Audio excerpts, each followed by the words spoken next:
শুরু করছি বাংলা বলছি। এসআইআর নিয়ে সমস্ত জল্পনার কার্যত অবসান। নভেম্বরের প্রথম সপ্তাহে জারি হতে পারে বিজ্ঞপ্তি। 2002 সালের ভোটার তালিকায় নাম ছিল না এমন প্রায় 3.5 কোটি ভোটারের নাম 3 মাসের মধ্যে খতিয়ে দেখবে কমিশন। ফলে বাংলায় তৎপরতা তুঙ্গে। ভোটার লিস্টের কাজ সময় শেষ করার জন্য জেলা স্তরেও মুখোমুখি আলোচনায় বসতে চলেছেন ইআরও এবং বিএলওরা। নভেম্বর মাসের প্রথম সপ্তাহেই জারি হতে পারে এসআইআর বিজ্ঞপ্তি। এর মধ্যেই দিল্লিতে বিভিন্ন রাজ্যের মুখ্য নির্বাচনী আধিকারিকদের সঙ্গে বৈঠকে বসেছিলেন মুখ্য নির্বাচন কমিশনার জ্ঞানেশ কুমার।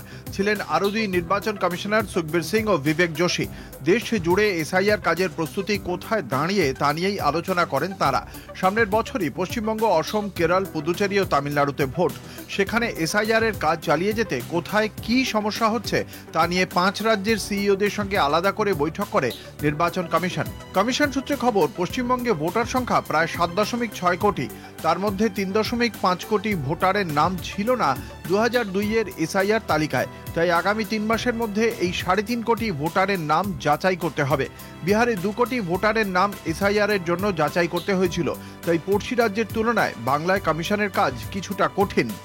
যেদিন এসআইআর বিজ্ঞপ্তি জারি হবে তার পরদিনই রাজনৈতিক দলগুলির সঙ্গে বৈঠকে বসবে নির্বাচন কমিশন। তবে এটা শুধু রাজ্য স্তরেই হবে না, প্রতিটি জেলা শাসককেই জানানো হয়েছে জেলা স্তরের নেতাদের সঙ্গেও বৈঠক করতে হবে।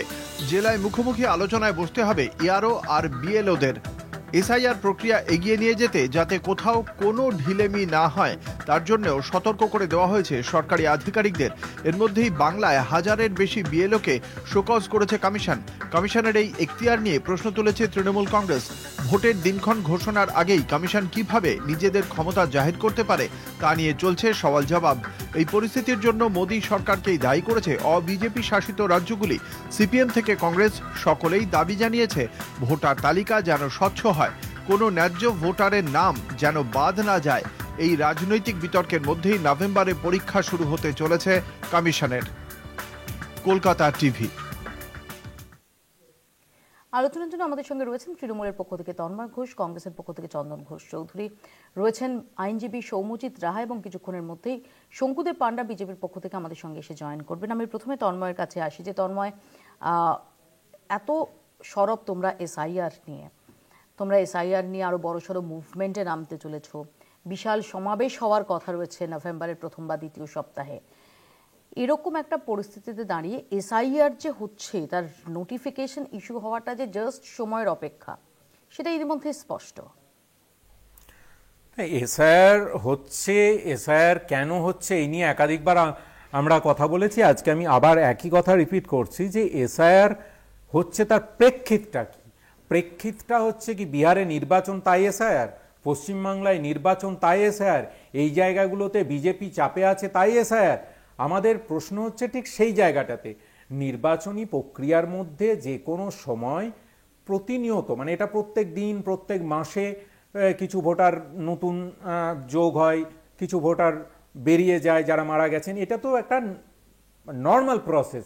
এসআইআর তো তখন করতে হয় যখন একটা দীর্ঘ সময় পরে গিয়ে নতুন করে একটা সেন্সাস হলে দেখা গেল যে 1 কোটি লোক বেড়ে গেছে কোনো একটা রাজ্যে।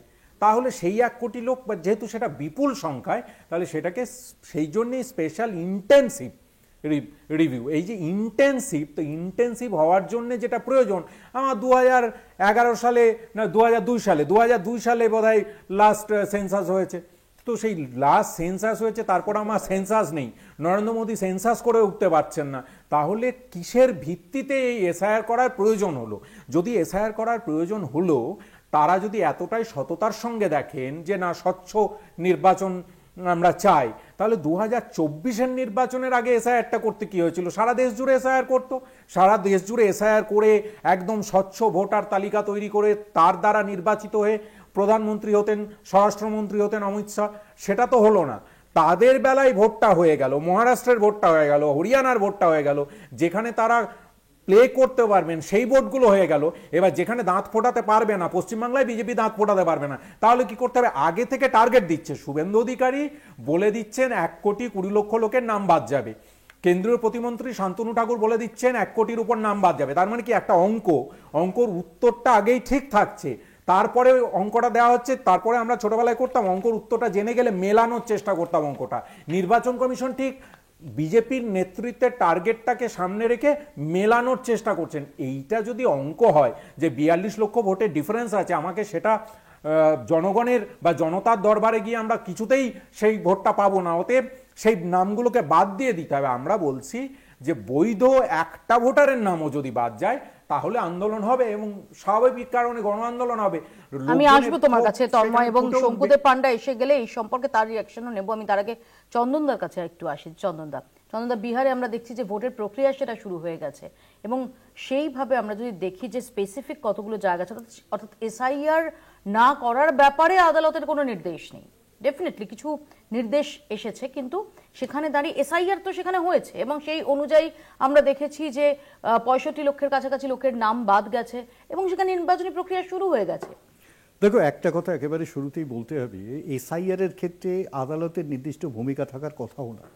একটা অটোনোমাস বডি যখন ঠিক করে এসআইআর এর মতো ঘটনা ঘটবে, আদালত করতে পারে কি, যদি কোথাও ডিফেক্টস থাকে, কোথাও যদি সমস্যা থাকে, কোনো নির্দিষ্ট প্রশ্ন থাকে, সেগুলোকে মোকাবিলা করতে পারেন।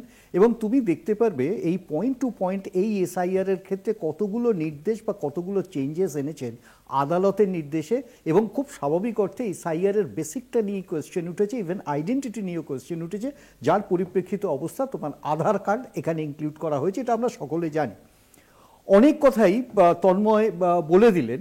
এটা বাস্তব যে আজকে এসআইআর এর ক্ষেত্রে আমরা বারবার যেটা বলছি, এটা ইলেকশন বাউন্ড একটা সময় যেখানে এসআইআর করা হলো। বিহার তো প্রকৃষ্ট প্রমাণ। এবং তার আগে আমরা কয়েকটা প্রশ্ন তুলেছিলাম, এর আগেও আমি তোমার এখানে বলেছি। ইনফ্যাক্ট মহারাষ্ট্রের একটা ব্যাপক সংখ্যক মানুষ, 1,02,55,000। দ্বিতীয়, হরিয়ানাতে আমরা একটা ব্যাপক লিস্ট, একটা বড় লিস্ট জমা করেছিলাম এবং ডেসক্রিপেন্সিসগুলো দেখিয়েছিলাম যে ভোটার লিস্ট, তখন কিন্তু এসআইআর এর প্রশ্ন আসেনি। তখন সম্ভবত কর্ণপাত করা হয়নি কোনো নির্দিষ্ট রেজাল্টের উদ্দেশ্যে, মানে আমরা প্রসঙ্গতেই তুলেছি যে নির্দিষ্ট প্রশ্নে ইলেকশন কমিশন অফ ইন্ডিয়ার ভূমিকাটা কি, ইলেকশন কমিশন অফ ইন্ডিয়া নিরপেক্ষ নন, আমরা এই প্রশ্ন কিন্তু বারবার তুলেছি, ন্যাশনালি তুলেছি। তার প্রমাণ হিসেবে Rahul Gandhi power point present করেছেন, এবং তোমরা খুব ভালো করে জানো প্রত্যেকটা অংশে কোথায় কোথায় ডেসক্রিপেন্সি আছে, ম্যানিপুলেশন আছে, সেগুলোকে প্রমাণ করেছেন। এখন প্রশ্নটা হচ্ছে যে এই আমরা একটা জিনিস আবারও মাথায় রাখতে হবে, 2005 কিন্তু একটা এক্সাম্পল। দেখো, আমাদের দেশের গণতন্ত্রের অনেক প্রোটোকল আছে, যে প্রোটোকল কাস্টম যেগুলো সবসময় আইন নয়। এটা বুঝতে হবে যে এই মুহূর্তে দাঁড়িয়ে যে এসআইআরটা করা হয়েছে, অ্যাবসলিউট তার অধিকার আছে, ইসিআই এর অধিকার আছে, কিন্তু ইসিআই এর অধিকারের আগে যে প্রশ্নটা উঠবে যে আজকে 2011 যে সেন্সাস, সে সেন্সাসটা হলো না কেন? অর্থাৎ 2027 সম্ভবত সেন্সাসটা বের করা হবে, এটা বলা হচ্ছে, কিন্তু তার আগে অনেকগুলো নির্বাচন হয়ে যাচ্ছে এবং তার পরিপ্রেক্ষিতে অবস্থায়, অর্থাৎ তুমি 2026 তো সেন্সাসের কথা ইতিমধ্যে ঘোষণা হয়ে গেছে। না 2026 সেন্সাস নয়, 2027 সেন্সাসটা রিলিজ হবে। অর্থাৎ তোমার যে ফিগারটা সেটা 2000 আলটিমেটলি 2000, এটা অনগোয়িং, এটা চলছে। In fact 2027 targeted. এখন প্রশ্নটা হচ্ছে, এইবার একটা বড় ডিভিয়েশন হলো 16-17 বছর, 17 বছর হবে 2011 থেকে, আর এসআইআর 2002। আচ্ছা, এসআইআর তো নতুন নয়, এসআইআর তো this is the 12th time. কিন্তু ওই ইন্টারেস্টিং ফ্যাক্টটা হচ্ছে যে এসআইআরটা করতে গিয়ে আমরা যে প্রশ্নগুলো সামনে রাখছি, সেগুলো কিন্তু একটা কোয়েশ্চেন চিহ্ন এঁকে দিয়ে যাচ্ছে। 1 নম্বর কোয়েশ্চেন তোমাকে বলি, 75 লক্ষ সম্ভবত যাদের এক্সক্লুশন করা হবে এমন একটা এস্টিমেশন দেখছি। এস্টিমেশনটা দিচ্ছেন কারা? তার সাথে যোগ করছেন যারা বাংলাদেশ থেকে ট্রেসপাস করে এখানে এসছেন বা যাদের ডকুমেন্ট এখানে নেই, ইত্যাদি ইত্যাদি। সেই সংখ্যাটা এসে দাঁড়াচ্ছে প্রায় 32 থেকে 33 লক্ষ, অর্থাৎ 1 কোটির ওপরে সংখ্যাটা এসে দাঁড়াচ্ছে। এই কথাগুলো কিন্তু বলা হচ্ছে বিরোধী নেতাদের মুখে। ইনফ্যাক্ট তারা যে কথাটা বলছেন, ইসিআই সে কথাটা বলছেন ডেটাতে, কিন্তু তোমার সেন্সাস নেই, তোমার এসআইআর শুরু হয়নি, তুমি কি করে জানলে যে এই ফিগার ইজ আ ফিগার? এটা একটা এস্টিমেশন, এটা একটা অ্যাসেসমেন্ট। সেকেন্ড ইম্পর্টেন্ট পার্ট হচ্ছে, আজ পর্যন্ত এই ডেটা কেউ দিতে পেরেছে যে পশ্চিম বাংলার এই বর্ডার লাইন, দীর্ঘ বর্ডার লাইনে ইন্ডিয়ার মধ্যে সেটেল করেছেন ট্রেসপাস করে ইনফিল্ট্রেটার্স, অনুপ্রবেশকারীর সংখ্যাটা কত? এরা বলবেন যে এই অনুপ্রবেশকারী সংখ্যাটা আমরা এই এসআইআর এর মধ্যে থেকে বার করব, সেটা সম্ভব যদি সম্ভব হতো। বিহারের ক্ষেত্রে কিন্তু কমপ্লিটলি ব্যর্থ। বারবার বলা হয়েছে নেপাল হয়ে বিহারে বহু বাংলাদেশির বসবাস, সেক্ষেত্রে কিন্তু দেখা গেছে এসআইআর ক্ষেত্রে যে ডিলিশনটা করা হয়েছে সেই ডিলিশনকে আমরা চ্যালেঞ্জ করেছিলাম, ইসিআই আলটিমেটলি এর কিন্তু কোনো উত্তর দিতে পারেনি। আমি একটু সৌম্যজিতের কাছে আসি। এই চিত্রটাকে মাথায় রাখতে হবে। সৌম্যজিৎ, আমরা বিহারের ক্ষেত্রেও দেখেছি, প্রশ্ন হচ্ছে যে যেভাবে এসআইআর নিয়ে তৃণমূল কংগ্রেস সহ একাধিক স্টেক হোল্ডার তারা আদালতের দ্বারস্থ হয়েছে এবং তৃণমূল কংগ্রেস বিশেষত এ রাজ্যে তারা রীতিমতো হুঙ্কার দিচ্ছে যে কোনোভাবেই এই রাজ্যে এসআইআর হতে দেওয়া হবে না এবং একজন বৈধ ভোটারের নামও যদি বাদ যায় তাহলে সেটা নিয়ে তারা আন্দোলন করে। সব মিলিয়ে যে ঝাঁঝটা, যে সুর চড়ানোটা দেখছি, সেখানে সত্যি কি আইনের দিক দিয়ে এই এসআইআর কে রক্ষার কোনো অবকাশ রয়েছে? একটা জিনিস তো আমরা এটা জানি, এই রিভিশনটা যেটা হচ্ছে এসআইআর, এটা অ্যাকচুয়ালি নর্মাল যেরকম ইউজুয়াল ইয়ারলি রিভিশন হয় তার থেকে একটি থরো প্রসেস।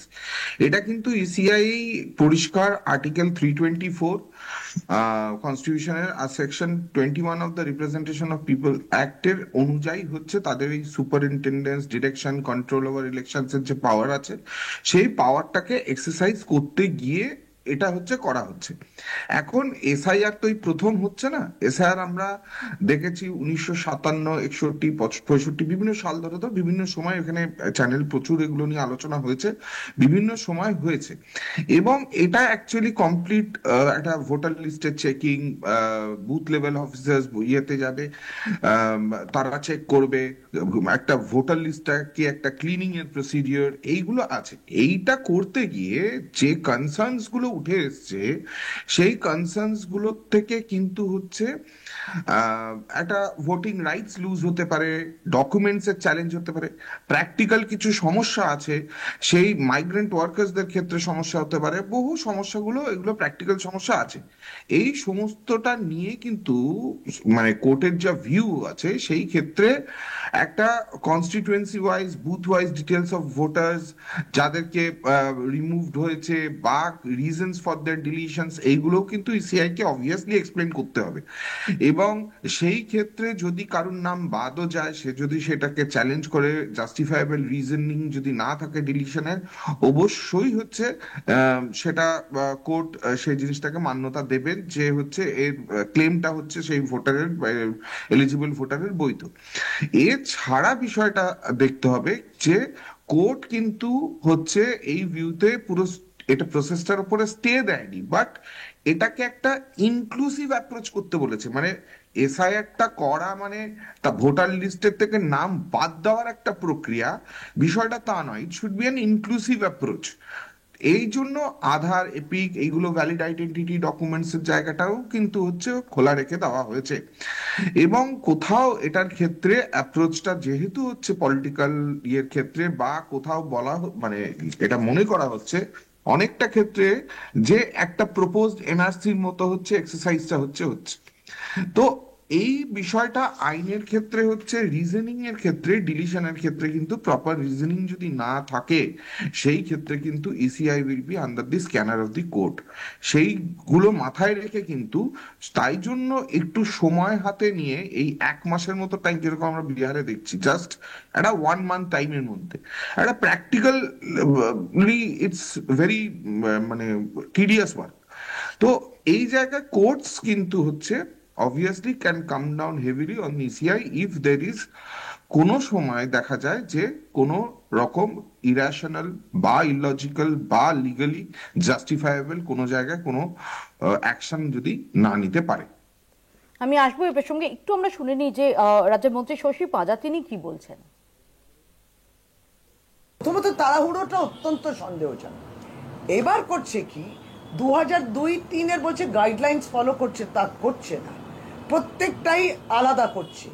সেই সময়ে যিনি বিএলও কিংবা এনিউমারেটর বলা হতো তার কতটুকু অধিকার ছিল, ইলেকশন কমিশন শুধুমাত্র বাড়ি বাড়ি গিয়ে দেখতো এবং বয়স আর ঠিকানাটা চেক করতো। এখন কি কি করছে, এখন কি কি বলার চেষ্টা করছে, বাদ দেওয়ার চেষ্টা করছে। ইলেকশন কমিশনের বলে দিয়েছে সুপ্রিম কোর্টের বিভিন্ন মামলাতে যে নির্বাচন কমিশন বাদ দিতে পারে না, আপনি কাউকে বলতে পারেন না আপনি নাগরিক নন, সেটা কে বলে? স্বরাষ্ট্র মন্ত্রক বলে। এই পয়েন্টগুলি তো আমরা তুলছি। মিনিস্ট্রি অফ হোম অ্যাফেয়ার্স বলবে যে আপনি এই দেশের নাগরিককে নাগরিক নন, সেটা নির্বাচন কমিশন বলতে পারে না। সুতরাং এইগুলো সত্য কথাকে ধামাচাপা দেওয়ার জন্য আবারও ওই ফেক ন্যারেটিভ ভারতীয় জনতা পার্টি তৈরি করছে।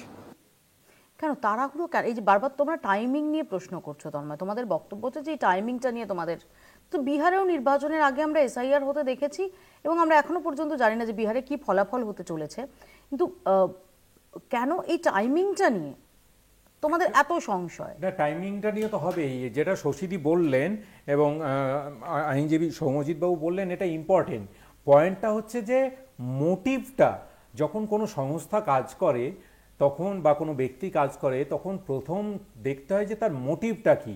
এখানে যারা নির্বাচন কমিশনের হয়ে কাজ করছেন তাদের মোটিভটা কি হওয়া উচিত? মোটিভটা হওয়া উচিত যে method of inclusion, not method of exclusion. মানে আমি তো চাইবো যে আমাদের দেশের যত ভোটার আছে তারা ভোট দিন, এবং সেটাই ভোটাধিকারটা সংবিধানের মানে সংসদীয় গণতন্ত্রের অন্যতম মূল জায়গা। তাহলে আমি চাইবো যে যত বেশি ভোটার আছে তারা যাতে ভোট দেন, সেইটা উদ্দেশ্য করে যারা অবৈধ ভোটার বা যারা মৃত ভোটার তাদের নাম বাদ যাবে, কিন্তু আমার টার্গেট প্রথমেই হয়ে যাচ্ছে আগে বাদটা দিয়ে দিতে হবে। মানে বাদ দেওয়াটা টার্গেট নাকি ভোটারদেরকে নিয়ে এসে গণতন্ত্রকে বাঁচানোর টার্গেট? এই যে গণতন্ত্র পদ্ধতি মানে গণতান্ত্রিক পদ্ধতি এবং গণতন্ত্রের যে মর্যাদা, সংসদীয় গণতন্ত্রের মর্যাদা, সেই উদ্দেশ্যটাকেই তো তারা গুলিয়ে দিচ্ছেন। এই উদ্দেশ্য গুলিয়ে দেওয়াটা বেসিক্যালি বিজেপির বি টিম হিসাবে কাজ করছে। এবং বারবার যেটা বলেছি যে সংবিধানকে বদলে দিয়ে, আইনকে বদলে দিয়ে নির্বাচন কমিশন যেটা নিরপেক্ষ একটা সংস্থা হওয়া উচিত, সংবিধানের যে মূল পরিকাঠামো সেখানে চারটে স্তম্ভ, পরে তোমরা যোগ হয়েছে, মানে সংবাদ মাধ্যম পরে যোগ হয়েছে, একদিকে জুডিশিয়াল, একদিকে লেজিসলেচার, একদিকে এক্সিকিউটিভ, ত্রিভুজাকৃতি ছিল, আর তারপরে সংবাদ মাধ্যম যোগ হয়েছে। তার মানে একটা চতুর্ভুজ আছে। ঠিক তার মাঝখানে কাজ করে সিএজি এবং ইসিআই এর মতো সংস্থা, যেটা চন্দনদা বললেন যে তারা ইভেন জুডিশিয়ালও তাদেরকে যাতে না করতে, প্রভাবিত না করতে পারে, সেইভাবে সংবিধান তৈরি হয়েছিল। এখন দেখা যাচ্ছে তারা আইন পরিবর্তন করে সুপ্রিম কোর্টের চিফ জাস্টিসকে বাদ দিয়ে দিলেন, তারপরে যে শাসক দল প্রধানমন্ত্রীর সঙ্গে আর একটা মন্ত্রী জুড়ে দিলেন, তাহলে বিরোধী দলনেতা প্রথমেই 2:1 আনফেয়ার প্লেইং এ প্রথমেই গোল দিয়ে দিলেন। তারপরে এই যে পুরোটাই তো নির্বাচনের প্রহসনে পরিণত করছেন।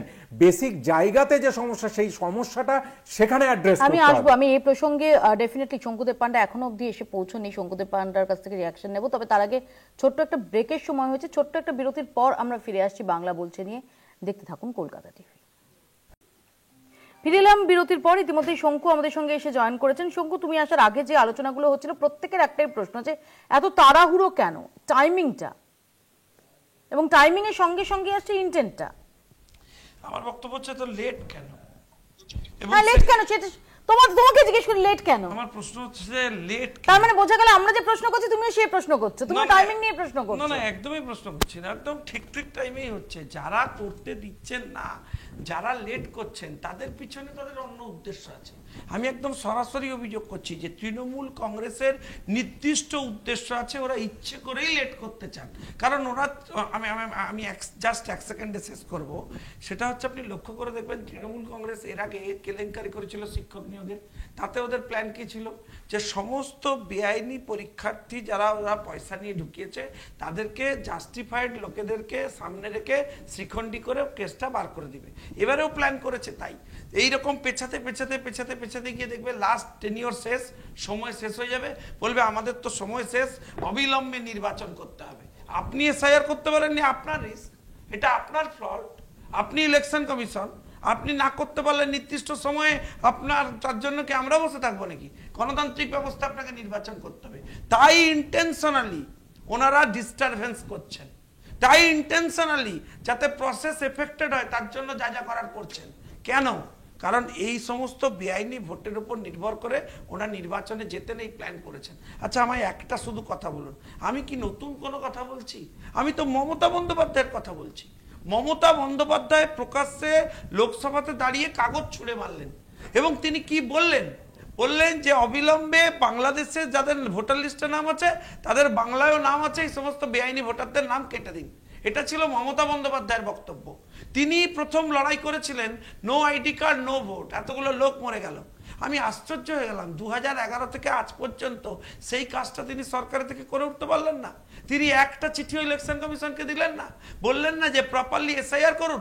এবং আমি আপনাকে বলছি মপিয়াদি, আপনাকে জানতে হবে যে লাস্ট লোকসভা নির্বাচনের আগে 26 লক্ষ এই ধরনের বেআইনি মৃত ভোটারের নামের লিস্ট ভারতীয় জনতা পার্টির তরফ থেকে বিরোধী দলনেতা শুভেন্দু অধিকারী এবং আমাদের দল অফিসিয়ালি ইলেকশন কমিশনে জমা দিয়েছিল।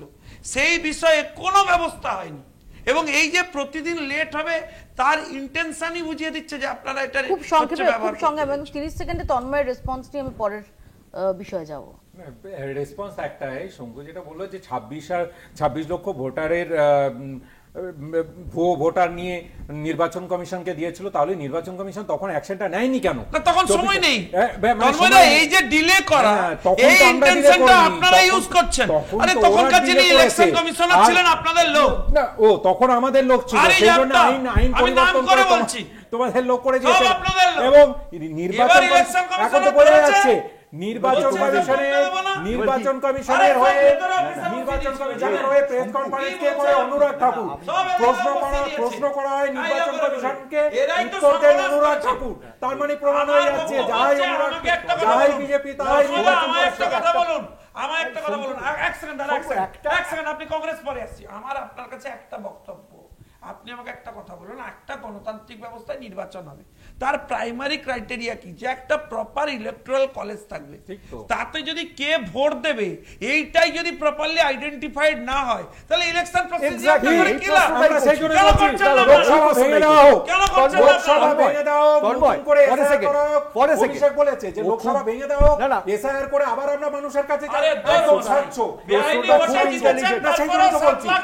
তার জন্য তো বলছি ভেঙে দাও, এই সাহসটা তো আমরা চুরি করেছে, তারপরে জালিগিরি করতে হয় কেন? নরেন্দ্র মোদী তো দেখাতে পারছে, আমরা বলছি আমাদের সাহস আছে, আমরা বলছি ভেঙে দাও, ভেঙে দিয়ে নতুন করে ইন্টারেস্টিং কথা। এসআইআর এর পরে শঙ্কু একটা বছর কেটেছে, তো তারপরে ভেঙে দিয়ে করা একটা কথা না না, এই কথাগুলো শঙ্কু যেটা বলেছে বলে দিচ্ছে, মানে আমি কখন কাকে বলতে দেব সেটাও বলে দিচ্ছে শঙ্কু।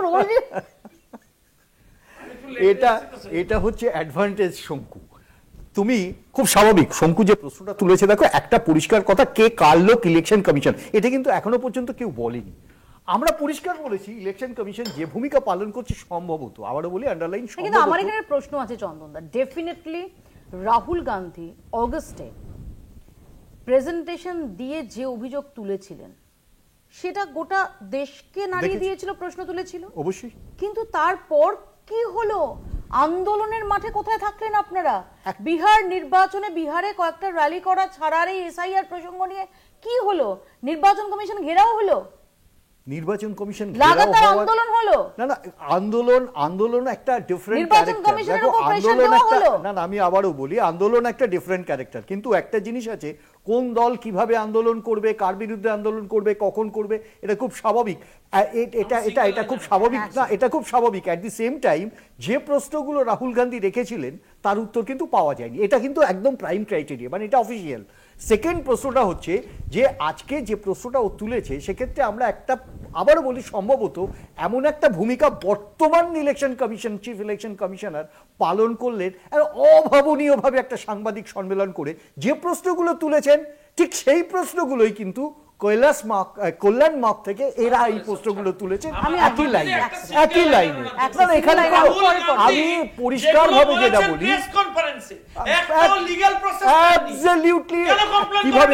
কিভাবে লিগ্যাল প্রসেস আমাদের উল্টো প্রশ্ন, আমাদের প্রশ্নটা উল্টো, আমাদের প্রশ্নটাও না বিপরীত চিৎকার করলে হবে না, শঙ্কু।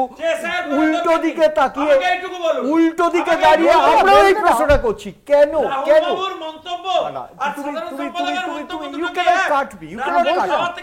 অসুবিধাটা হচ্ছে আমি বুঝতে পারছি, গাত্রদাহ হচ্ছে বুঝতে পারছি, কিন্তু যে প্রশ্নটা লিগ্যালিটির কোশ্চেন, আমরা সেই প্রশ্নটাকে সরাসরি, আমরা প্রশ্নটাকে অন প্রজেক্ট আসার আগে, তুমি আসার আগে আলোচনা হয়েছে, আর রাহুল গান্ধী দেখিয়েছেন। আমরাও তো চ্যালেঞ্জ করছি, আমাদের বিরুদ্ধে প্রশ্ন করুন না, আমাদের বিরুদ্ধে কোর্টে যান না, সেই সাহসটা কেন দেখাতে পারছে না? আমি আসবো কি সেই যে সাহসটা কেন দেখাতে পারছে না? আমরা আরো বিজেপির বিরুদ্ধে অভিযোগ তুলে সরব তৃণমূল কংগ্রেস। তাদের অভিযোগ বিজেপির ঔদ্ধত্য এমন জায়গায় পৌঁছেছে যে আদালতের নির্দেশও তারা মানছে না, উল্টে দলিত বাঙালিদের সন্ত্রাসবাদী আখ্যা দিচ্ছে। এই ভাষাতেই আজ মোদী সরকারকে বিঁধল তৃণমূল কংগ্রেস। বীরভূমের 6 বাসিন্দাকে বাংলাদেশ থেকে না ফেরানোয় বিজেপিকে বাংলা বিরোধী বলে দুষলেন রাজ্যের মন্ত্রী শশী পাঁজা। অন্যদিকে ভোটের আগেই সঠিক ভোটার তালিকার দাবিতে সোচ্চার রাজ্য বিজেপি। বাংলা ও বাঙালি ইস্যুতে ফের বিজেপির বিরুদ্ধে সুর চড়ালো তৃণমূল। সাংবাদিক বৈঠক করে রাজ্যের মন্ত্রী শশী পাঁজা বলেন, কলকাতা হাইকোর্টের নির্দেশ মানছে না কেন্দ্রীয় সরকার। আদালতের নির্দেশ সত্ত্বেও বাংলাদেশ থেকে ফেরানোর উদ্যোগ নেওয়া হচ্ছে না বীরভূমের সোনালী বিবিদের। অনুপ্রবেশকারী তকমা দিয়ে ওই 6 জনকে পাঠানো হয়েছিল বাংলাদেশে। তাদের নাগরিকত্ব খতিয়ে দেখতে বলে হাইকোর্ট, কিন্তু কেন্দ্র হাত গুটিয়ে আছে বলে অভিযোগ করেছেন শশী পাঁজা। কথা বলি বলে কিছু মানুষদের ওই সোনালী খাতুন অন্তঃসত্ত্বা, পেটে একটি সন্তান রয়েছে এবং আরো 5 জনকে অন্যায়ভাবে আপনি তাকে নির্বাসিত করে দিলেন বলে তুমি তো বাংলায় কথা বলো, তুমি বাংলাদেশি বলে পাঠিয়ে দেওয়া হলো। বাংলাদেশ বলছে ওখানকার হাইকোর্ট, কলকাতা হাইকোর্ট বলেছে 4 সপ্তাহ মধ্যে ফেরত নিয়ে এসে এরা ভারতীয় সন্তান, ভারতীয় নাগরিক, বাংলায় থাকেন, বীরভূম মুরারাইতে থাকেন। 4 সপ্তাহ শেষ হয়ে গেল গতকালকে। ভারতীয় জনতা পার্টির কেন্দ্র সরকার কোনো পদক্ষেপ নিল না। তারা তাদেরকে বাংলাদেশি প্রমাণ করতে চায়। অনুপ্রবেশকারী ইস্যুর পাশাপাশি দলিত বাঙালিকে সন্ত্রাসবাদী আখ্যা দেওয়া হচ্ছে বলেও তোপ দাগে তৃণমূল। এ ব্যাপারে তারা সামনে আনে উত্তরপ্রদেশের বিজেপি নেতার টুইট। লখনৌয়ের ওই রাজ্যসভার সাংসদ সাফাই কর্মীদের বাংলাদেশি বলে অপমান করেন, জানিয়ে টুইট করেন মহুয়া মৈত্র। রাজ্যসভার সদস্য তিনি লখনৌতে বলছেন যারা ঝাড়ু দেয় স্ক্যাভেঞ্জিং সুইপারদের, তোমরা বাংলাদেশি, তোমরা উগ্রপন্থী। ভাবুন ঔদ্ধত্য, এদের এই ঔদ্ধত্য কোন পর্যায়ে পৌঁছেছে। কেন্দ্রীয় সরকার, ভারতীয় জনতা পার্টির সরকার কতদূর তোমরা রক্ষা করবে? তোমাদের পক্ষ থেকে কোনো স্টেটমেন্ট আসে না। যে যেমন পাচ্ছে কৃষকদের উগ্রপন্থী বলে, যখন দরকার হয় এখানকার বাংলায় এলওপি একজন শিখ পুলিশম্যানকে দেখে বলে আপনি খালিস্তানি। এর শেষটা কবে? বিজেপির অভিযোগ ভোট ব্যাংকে ধাক্কা লেগেছে, তাই তৎপর হচ্ছে তৃণমূল। রাজ্যে পরবর্তী ভোটের আগে তাই ভোটার তালিকা ঠিক করার দাবি তুলেছেন রাজ্য বিজেপি সভাপতি। আমরা চাই এসআইআর হোক, পশ্চিমবঙ্গের মানুষ চাই এসআইআর হোক। মৃত ভোটারের নাম, বাংলাদেশি অনুপ্রবেশকারীদের নাম, এক ভোটারের নাম 4 জায়গায়, ফাঁকা প্লটে ভোটার, এগুলো বাদ যাক। একটা ত্রুটি মুক্ত ভোটার লিস্টে পশ্চিমবঙ্গের মানুষ ভোটদানে অংশগ্রহণ করুন, এটাই মানুষ চায়, এটাই সময়ের দাবি। এখন এসআইআর সারা দেশে হচ্ছে, বিহারে এসআইআর হচ্ছে, তো কিছু রাজনৈতিক দল এখন প্রাসঙ্গিক হয়ে ওঠার চেষ্টা করে ভোটের আগে। একদিকে এসআইআর নিয়ে তৎপর হতে চাইছে বিজেপি, অন্যদিকে বাংলা ও বাঙালি ইস্যুতে সুর চড়িয়ে রাখতে চাইছে তৃণমূল।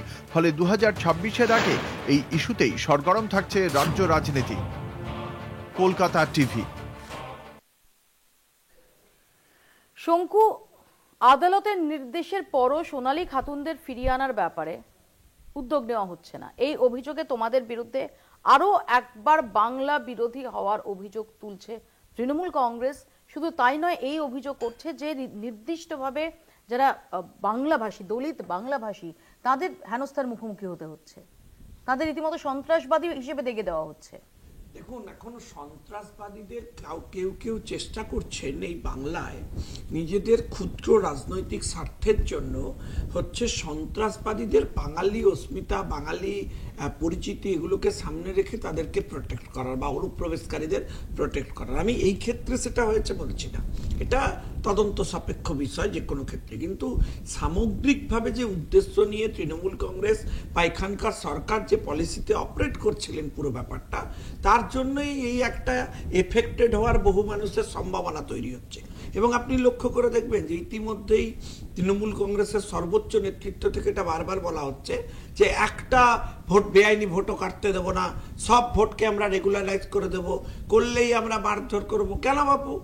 যার যে রেগুলারাইজড হবে, যার জেনুইন ব্যাপার থাকবে সে হবে, যার হবে না হবে না। এই তো ওনাদের একজন এমপি, তিনি তো বাংলাদেশকেও অ্যারেঞ্জমেন্ট করেছেন, কেন্দ্রীয় স্বরাষ্ট্র দপ্তর, ফরেন মিনিস্ট্রি আমাদের যারা আছেন তাদের সহযোগিতা চেয়েছিলেন, আমরা কোঅপারেট করেছি। যেগুলো জেনুইন সেগুলো ফিরে আসবেন, কোনো অসুবিধা নেই। কিন্তু লাগাতার যেভাবে বেআইনি অনুপ্রবেশকারীদের প্রোটেকশন দেওয়ার চেষ্টা হচ্ছে এবং তাদের জালি আইডি কার্ড বানিয়ে দেওয়া হচ্ছে এই রাজ্যে, আপনি দেখবেন যে একাধিকবার ধরা পড়েছে। বেআইনি ভোটার কার্ড তৈরি করে দিচ্ছে, বেআইনি আধার কার্ড তৈরি করে দিচ্ছে, এবং তাতে তৃণমূল কংগ্রেসের সরাসরি মদত রয়েছে।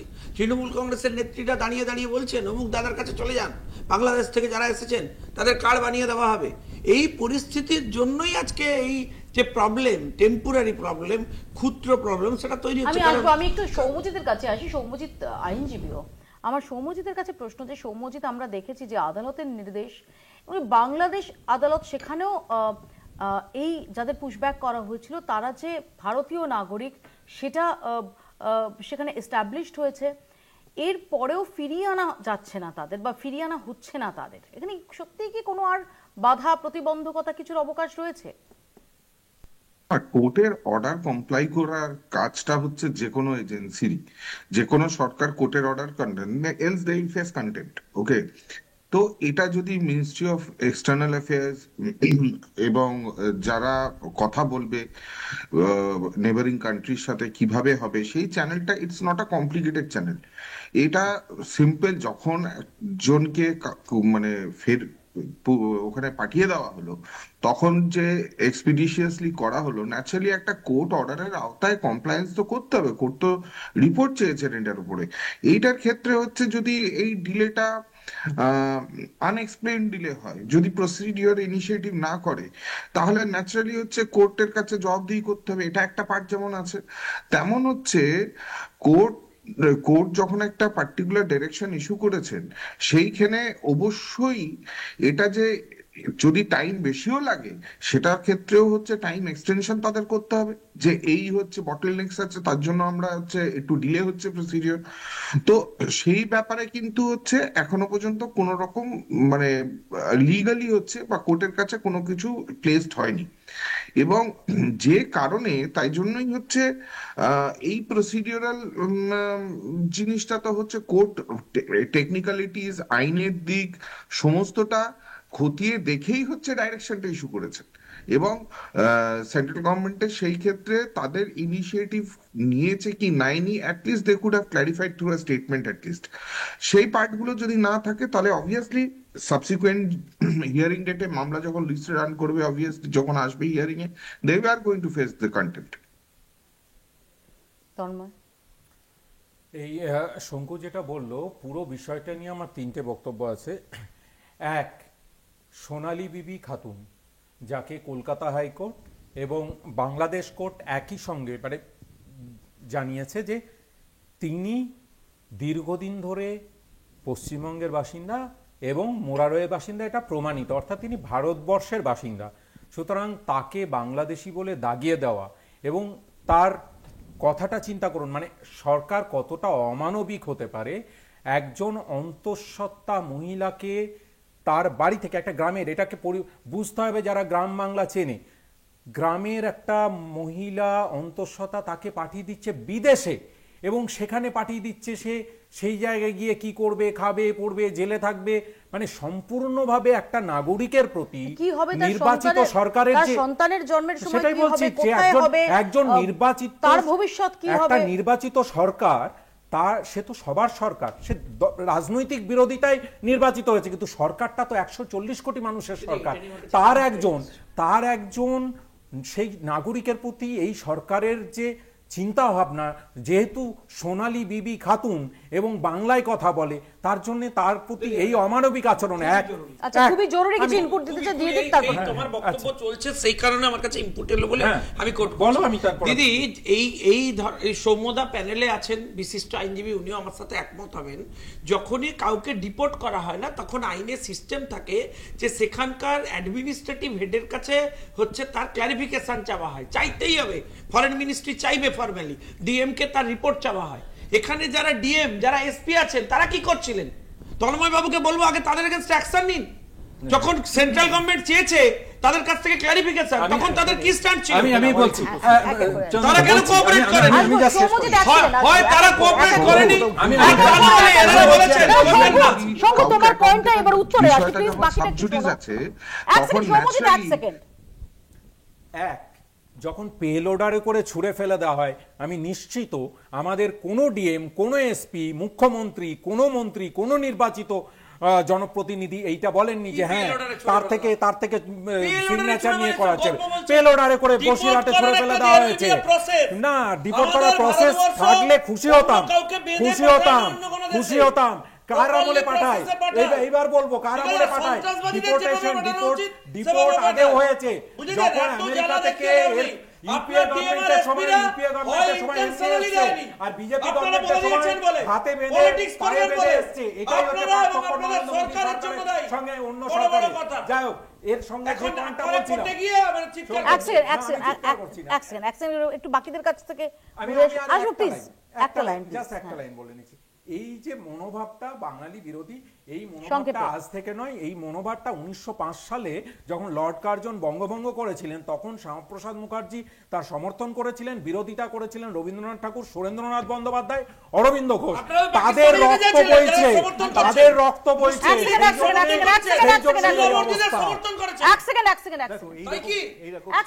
এইরকম একটি জায়গাতে দেখো, একটা ভেরি সিম্পল কয়েকটা কোয়েশ্চেন এখানে, মানে উইন্ডো অফ যাকে বলি, একেবারে প্রকাশ্যে চলে আসছে। প্রথম প্রশ্নটা হচ্ছে, আজকে আমরা একটা জিনিস যদি দেখি, কোনো নাগরিক, ভারতীয় নাগরিককে বাইরে পাঠিয়ে দেওয়া হচ্ছে, তার আগেও যদি তার ক্রাইসিস অফ আইডেন্টিটি, অর্থাৎ তার আইডেন্টিটিটা আছে কিনা এটাকে প্রমাণ সাপেক্ষে, এটা কোর্ট ছাড়া আমার মনে হয় এইভাবে পুশ ব্যাক করে দেওয়া যায় না বা পুশ ইন করে দেওয়া যায় না। এটা তো পুশ আউট করে দিয়েছে। ইনফ্যাক্ট অন্য দেশে আমার নাগরিককে অন্য দেশে ঢুকিয়ে দেওয়া হয়েছে। এখন আমার প্রশ্নটা হচ্ছে যে আমরা বহু ক্ষেত্রে দেখেছি যারা অনুপ্রবেশকারী তাদের ধরা হয়, কোর্টে থাকে, তাদের নির্দিষ্ট নির্দেশ থাকে, কিছুদিন জেল থাকে, তারপরে হ্যান্ড ওভার করা হয়। That is the process.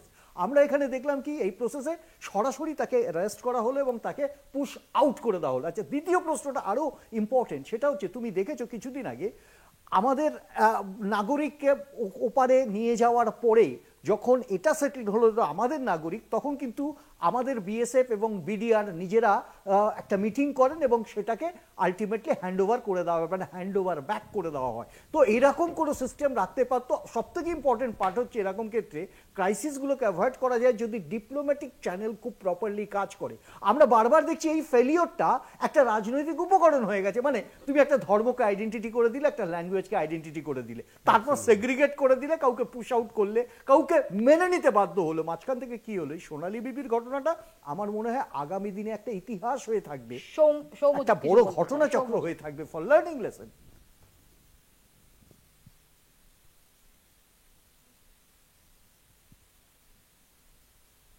Soumyajit, এখানে কিন্তু আমরা এই যে পুশব্যাকের ক্ষেত্রে যে সংশ্লিষ্ট স্থানীয় যে অথরিটি, জেলা শাসক বা অন্যান্য যে আধিকারিক, তারাও দায় এড়াতে পারেন না, যেটা শঙ্কু দাবি করছে। জিনিস বুঝতে হবে যে এখানে কিন্তু হচ্ছে পুশব্যাকের ক্ষেত্রে যে অর্ডারটার উপরে বেস করে হয়েছে, এই যে ক্লিয়ার এনাফ, এই বেঞ্চ কিন্তু পুরো জিনিসটা ক্ল্যারিফাই করে দিয়েছেন।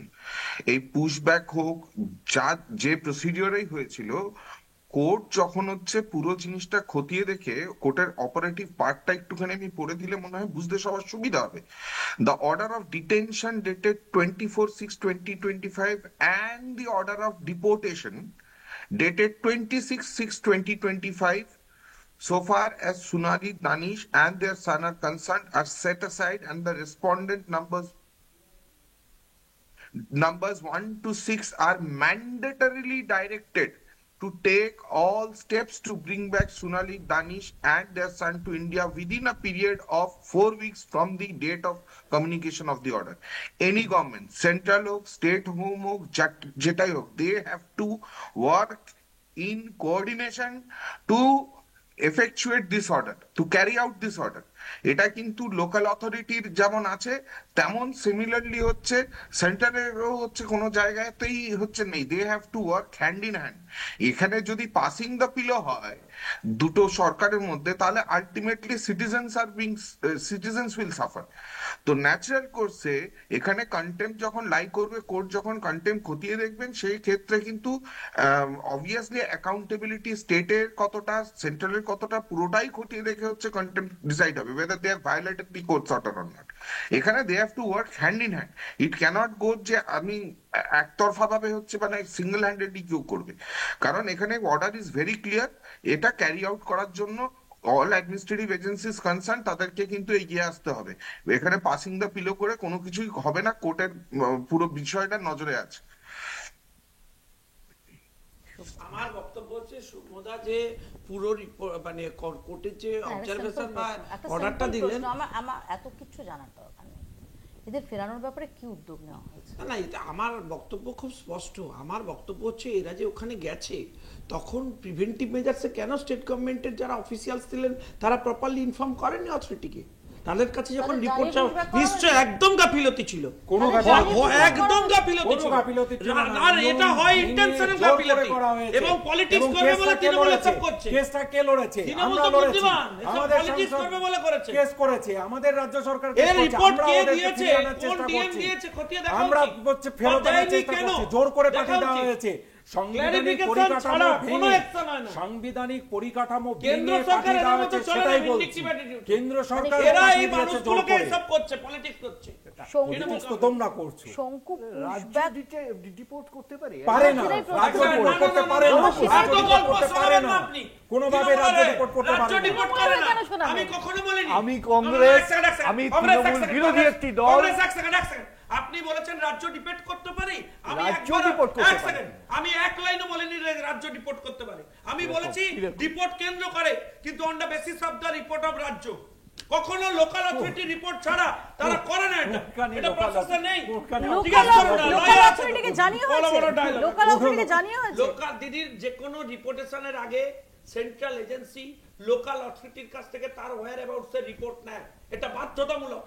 এটা ছাড়া হয় না, নাইনি এখানে বাধ্যতা পুরো ক্ষেত্রে নাইনি, যার জন্য পুষাই করে কোর্ট বলছে, কোর্ট বলছে, কোর্ট বলছে, যার জন্য সেটাই বলেছি, আমরা সেটাই বলেছি। সমজিৎ বাবু বলবেন, সমজিৎ বাবু বলবেন, আমরা সেটাই বলেছি, আমরা সেটাই বলেছি। নাটক করে তো লাভ নেই, এইভাবে হবে না, এইভাবে হবে না, এইভাবে হবে না। জোর করে ডিপোর্টেশন করে দিয়ে একটা নাগরিক সম্পর্কে, একটা নাগরিক সম্পর্কে কেন্দ্র সরকার এবং বিজেপির আমার কেন্দ্র সরকারের যদি নেগেটিভ ইন্টেনশন থাকতো না, আপনার যে এমপি ওখানে গিয়ে এইসব করেছে, সে এখান থেকে পেরিয়ে গিয়ে বাংলাদেশে সব করতে পারতো। আরো ডেঞ্জারাস, একজন নির্বাচিত সাংসদকে বলছে যে সে বাংলাদেশে সিভিল লোককে সাংসদ করেন, আবার বড় বড় কথা। সিভিল লোককে সাংসদ করেন, সিং ঠাকুর, বড় বড় ডায়লগ, এমন তো কত দল চালাচ্ছে, কত কে কোথায় গিয়ে কার সাথে যোগাযোগ করছে, কে কোথায় গিয়ে জামাতের সাথে বসে মিটিং করছে, সব খবর আমাদের কাছে আছে। বুঝেছেন তো? এখানে কেন্দ্র জানলো না, গোপনে বৈঠক হচ্ছে, বিদেশের ব্যাপারে আমরা কিছু বলি না। আমার শেষ প্রশ্ন, 1 মিনিটের মধ্যে আমি উত্তর নেব সৌম্যজিতের কাছ থেকে, যে এখন প্রসিডিওরটা কি সৌম্য? জিনিস হচ্ছে রিপ্যাট্রিয়েশনের অর্ডার। এখানে কিন্তু বিষয়টা কোর্টের প্রসিডিংসে অনেকগুলো জিনিস আছে। এখানে কিন্তু দিল্লি পুলিশ পার্টি আছে, ইউনিয়ন হোম মিনিস্ট্রি আছে, ফরেনার রিজনাল রেজিস্ট্রেশন অফিস আছে, অনেকগুলাই পার্টি আছে। কিন্তু এখানে রেসপন্ডেন্ট নাম্বার যে 1 to 6 আমি ওটাই দেখছিলাম যে কারা কারা আছে। এখন রিপ্যাট্রিয়েশনের এই যতজনকে রেসপন্ডেন্ট করা হয়েছে, কারণ এদেরকে তো আলটিমেটলি এই সমস্ত রেসপন্ডেন্টস গুলো বিভিন্ন এজেন্সিস বা বিভিন্ন অথরিটিস গুলো অবভিয়াসলি হচ্ছে কনসার্ন এই কোর্টের order with the Bangladesh obviously high commission, তাদের থ্রু দিয়ে বাংলাদেশ গভর্নমেন্টের সাথে ডাইরেক্টলি কথা বলে এদেরকে রিপ্যাট্রিয়েট করার জন্য এতদিন 4 weeks চলে গেছে। আমার তো মনে হয় there was sufficient time to execute the order. এখানে তো ডিলে হওয়ার মতো কোনো রিজন এখনো কিছু নেই, এবং সব থেকে বড় কথা 4 উইকসটা হচ্ছে টাইমটা কিন্তু পেরিয়েও গেছে। এবং এই ক্ষেত্রে অবভিয়াসলি যতটুকু হচ্ছে রিপোর্ট যে এরা তো যদি কন্টেম্প ফাইল করে, ন্যাচারালি হচ্ছে এই যারা রেসপন্ডেন্টস আছে যাদের কথা আমি বললাম তাদের ক্ষেত্রে কিন্তু অবভিয়াসলি দে হ্যাভ টু মানে কোর্টের মানে যথেষ্ট ইয়ের দৃষ্টির মধ্যে হচ্ছে পড়বেন কিন্তু। আমাদের এবং সময় সেই একদম শেষ, এখানেই শেষ করতে হবে। ডেফিনেটলি এই মুহূর্তে দাঁড়িয়ে এই রাজ্য রাজনীতিতে নির্বাচনের মুখে এসআইআর এর ইস্যু এবং এই বাঙালি উস্মিতার ইস্যুটা, সেটা অত্যন্ত গুরুত্বপূর্ণ হয়ে দাঁড়িয়েছে। বোঝাই যাচ্ছে যে আগামী কয়েক মাসে এই দুটি মুখ্য ইস্যু হিসেবে রাজনৈতিক মহলে এই নির্বাচনী আবহে সবচেয়ে বেশি চর্চিত হতে চলেছে। অর্থাৎ এখনো পর্যন্ত আরো অনেক কিছুই হয়তো বাকি আছে। আপাতত এখানেই শেষ করছি। বাংলা বলছে, দেখতে থাকুন কলকাতা টিভি।